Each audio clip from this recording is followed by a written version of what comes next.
Hey everyone, this is Walter Lisberg again. Just doing a video on rape culture. Just going to get some ideas out there. Basically, I'm trying to show that this whole rape hysteria is actually hurting victims of rape and sexual assault more than it's helping them. We can define rape culture as a feminist theory in which rape is pervasive and normalized due to societal attitudes about gender and sexuality, blah blah blah. I'll let you read the rest of this wiki entry, but to be honest with you, it's a pile of shit. So basically, why am I addressing this? Well, it's because of the debate that I mentioned with the feminist who told me that 90% of her female friends had been raped. This is bullshit, and this came from me showing her stats on rape and debunking the 1 in 4 myth.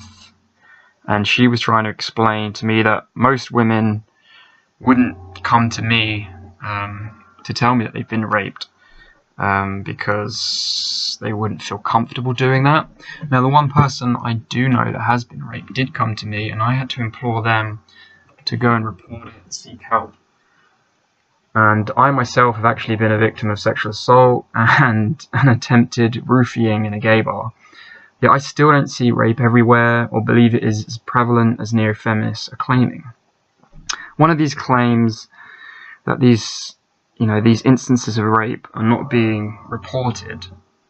Well, if something's not being reported, how can we measure it? How can we ever know? It doesn't make any fucking sense.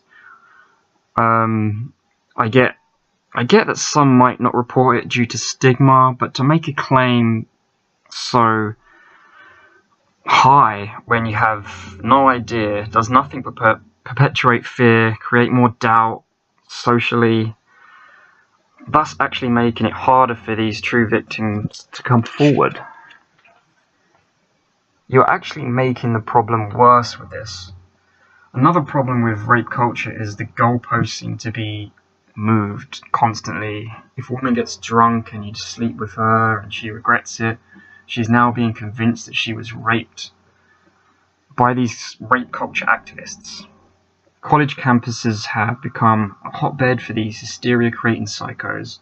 More and more colleges are coming under fire for false rape accusations by young men who have not been allowed due process, but treated like the witches of Salem. There was also a video published recently called "My Family Raped Me." I've never been so mad with a fucking group of people. If you have not seen it, the link is below, but the people who made this are fucking scum. They're redefining the word and trivializing more true victims of rape. Whoever fuckwit came up with the idea for this video should... I'm not even going to say it. Not going to say anything. It just makes me fucking mad. This is just another false accusation belittling those who have truly suffered. My next point is the false accusations that seem to be growing, yet little is done to the liars or perpetrators of lies. I'll start with the well-known Jackie, a rape on campus case. If you're unfamiliar with the story, Rolling Stone did an article on a student at UVA who was apparently gang raped for hours. The first problem with the story, the author. Sabrina Erdely, winner of 2014's Worst Journalism Award, went looking for a story to fit her hypothesis that there was a rape culture on college campuses. She had unfortunately had no luck at many colleges, and then she found Jackie. This victim claimed 7 members of Phi Kappa Psi fraternity brutally raped her for 3 hours at an initiation party. After more investigation, though, discrepancies began to show in the story. The boy she was out with was not a student at UVA.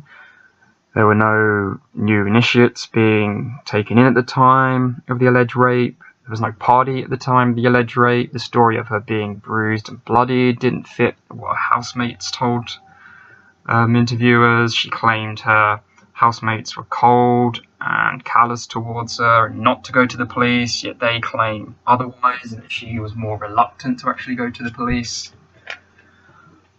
And it goes on and on and on. The story just fell apart. Yet what really is fucked is even after the story fell apart, and it was obvious she was lying, feminists started a hashtag #IStandWithJackie campaign. And some people even wrote articles still defending this liar.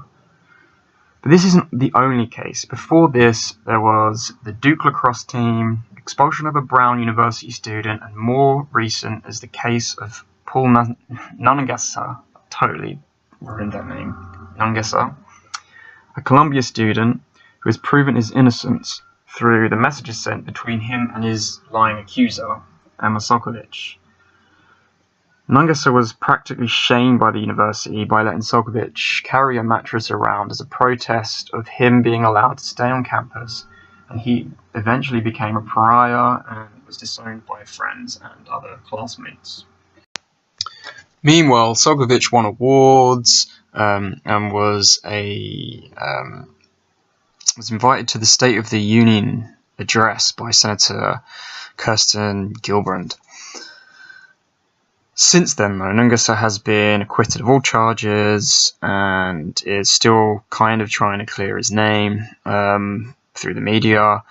If you want to find out more, you should check out Thorium's video on this. I'll leave a description down below, and you can check out what he goes into it more depth than I have.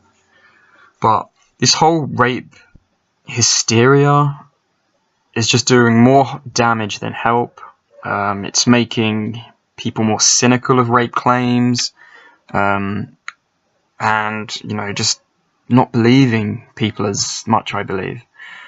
What we need to do is encourage victims to go to the police straight away. I mean, evidence can be collected, and these 6 fuckers who do these things can be charged and put away and punished for what they've done. Creating this hysteria is doing more harm than good, and we need harsher punishments, I believe, for those accusing people for rape and who are proven to be liars, as these accusations are serious and create mob justice, which harm the falsely accused and overall hurt real victims, as there is no consequences for these lies.